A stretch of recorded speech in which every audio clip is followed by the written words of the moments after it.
Behold the new Gmail redesign. I think it looks pretty good. Here we switch between the old and new Gmail design, and you can see the layout is pretty much the same. You can now snooze emails, just like Inbox. This Google Calendar integration looks amazing. There's also a Google Keep panel, and while we aren't sure what the actual interface looks like, here's the Google Tasks welcome message. The adjustable density settings are still here. Red alert, people. Gmail is being redesigned. Google sent out an email to G Suite administrators warning them a fresh, clean look would be coming to gmail.com soon. Shortly after the email went out, leaked pictures of the design were posted to Android Authority and The Verge, so we have a ton of pictures to obsess over. So let's dive in. The existing Gmail for web design is one of Google's oldest, dating all the way back to 2011, while some Google services seem to get a redesign every year or two. Like YouTube, the lack of a redesign for Gmail always felt more like it stemmed from a fear of screwing it up than anything else. Some people who inside Gmail will be very vocal if Google breaks anything. Even the 2011 redesign did not go over well. Thankfully, one of Google's most popular productivity apps is not turning into a white space-infused nightmare hellscape, like say, Google Inbox. The layout is mostly the same as the existing gmail.com, and, just like today, there are 3 information density settings to choose from. The new Gmail really does seem fine on the white space front. What we are getting is a lot of new functionality.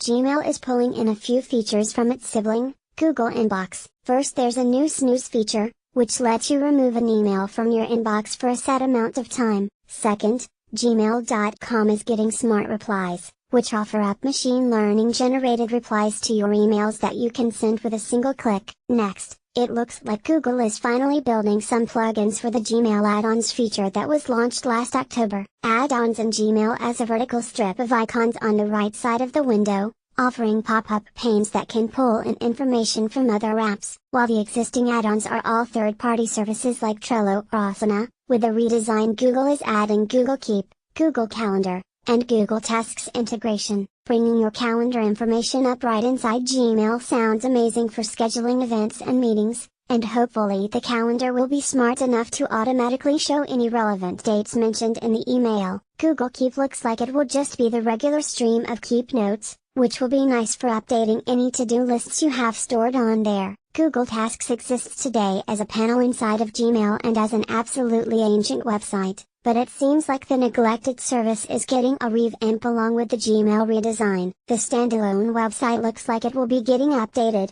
too, as a new logo and some other changes were spotted by Android police last month. The problem with Tasks is that it is just a checklist, which seems a bit redundant with Google Keep. It typically has never communicated with any other Google service. Reminders and calendar integration would be nice, and lacks a smartphone app, which makes Tasks really tough to use. We'll have to see just how thorough this revamp is. Other stuff besides the new features, there are a lot of small design changes, many of which seemingly conform with the theorized Material Design 2 changes seen in Android P. The font for the interface is changing from Arial to Product Sans, the same font used in the Google and Alphabet logos, while messages are using Google's Roboto font. Just like Android P, there are lots of round or pill-shaped UI elements. The Compose button is a pill, along with the pink inbox selection highlight. I would have expected the search bar to change to a pill shape just like every search bar in Android P, but for now it is still a rectangle. There's a hamburger button in the top left,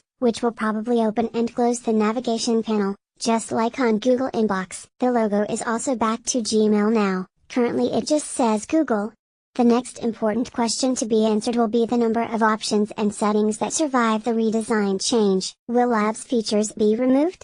Google does constantly warn that Labs features may change, break or disappear at any time. Will all the settings still be there? Will there still be dark themes? In its letter to G Suite admins, Google already warned some Gmail-focused Chrome extensions may break. Thankfully, the design rollout will be opt-in for some time, so hopefully everyone can get their ducks in a row before the mandatory launch. Google says the new design will arrive in the coming weeks. I'd pencil it in for a Google I/O launch.